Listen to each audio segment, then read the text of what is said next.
Hey there.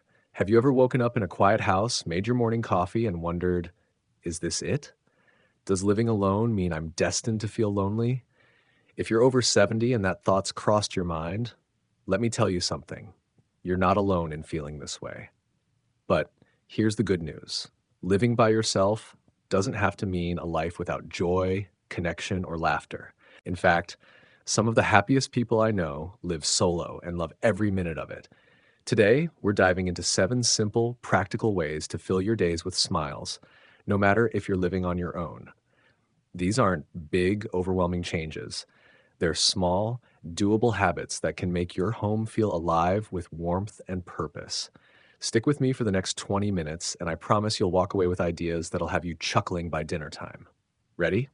Let's get started. First things first, let's talk about why living alone can feel lonely sometimes. It's not just you.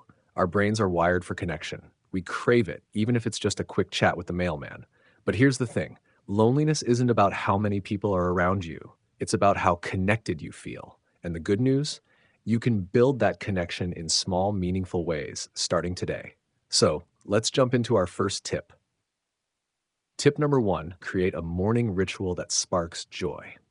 Here's a mistake a lot of folks make: they let the day start on autopilot.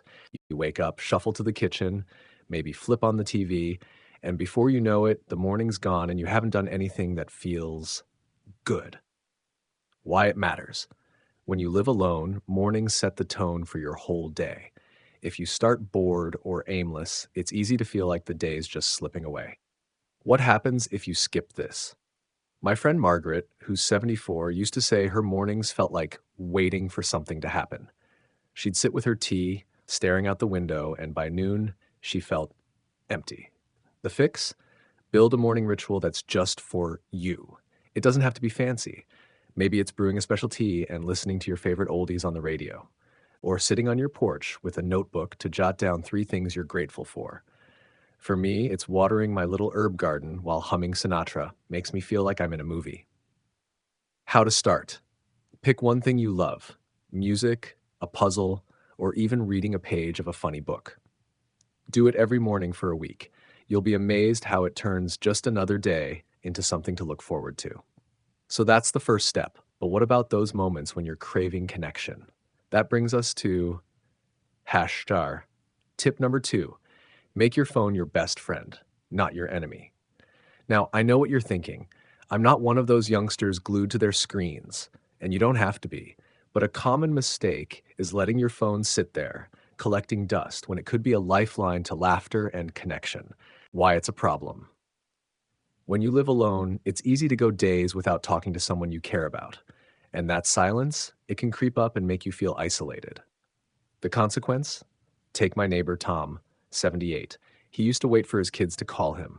Weeks would pass, and he'd feel forgotten even though his family loves him. Turns out they were just busy, and he wasn't reaching out either. The solution: make a habit of calling or texting someone you love at least once a day. It could be a quick, hey, remember that time we got lost on that road trip, to an old friend. Or send a funny photo of your cat to your grandkids.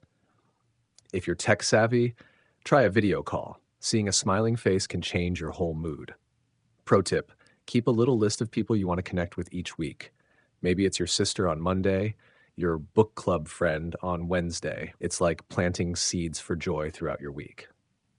Speaking of planting seeds, have you ever thought about how your space affects your mood? Let's talk about that next. Tip number three: turn your home into a happiness hub.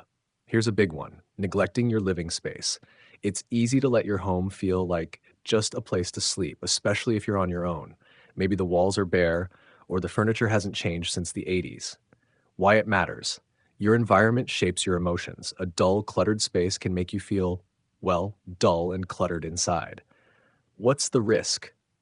Studies show that our surroundings impact mental health, especially for older adults. A 2023 study from the University of Oxford found that people over 65 who personalized their homes reported higher life satisfaction. Real life example: my aunt Clara, 81, used to say her apartment felt like a museum.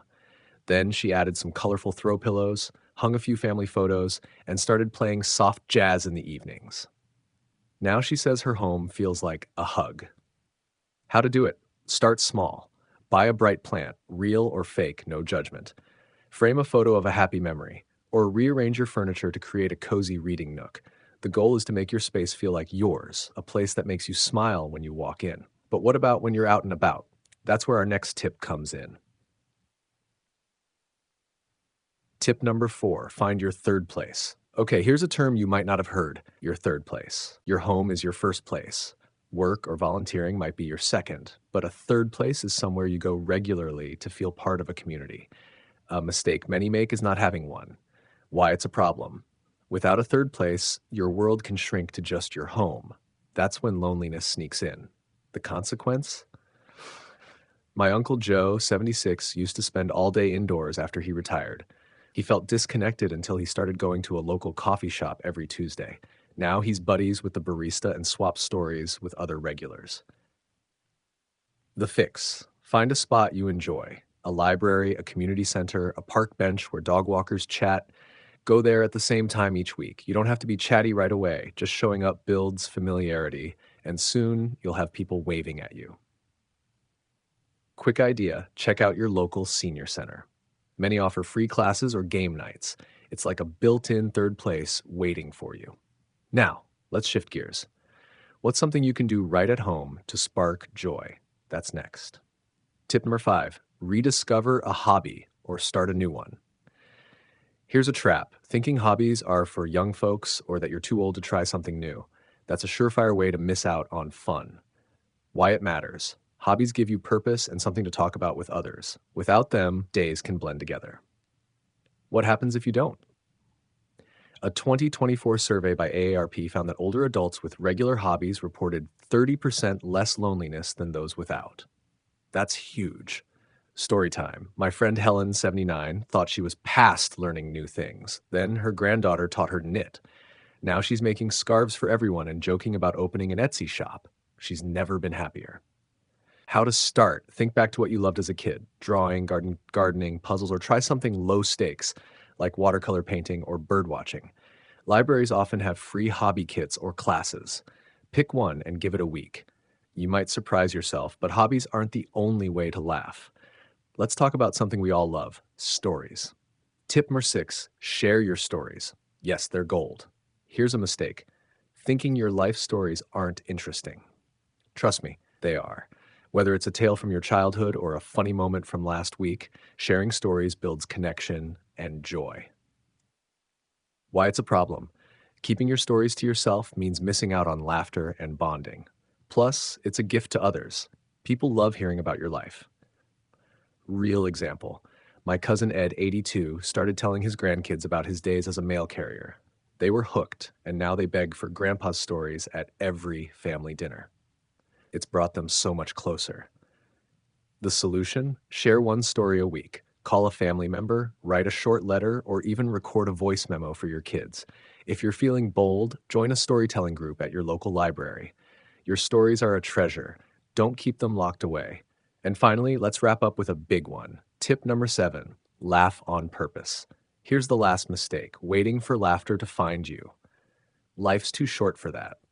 You've got to seek it out. Why it matters. Laughter is medicine.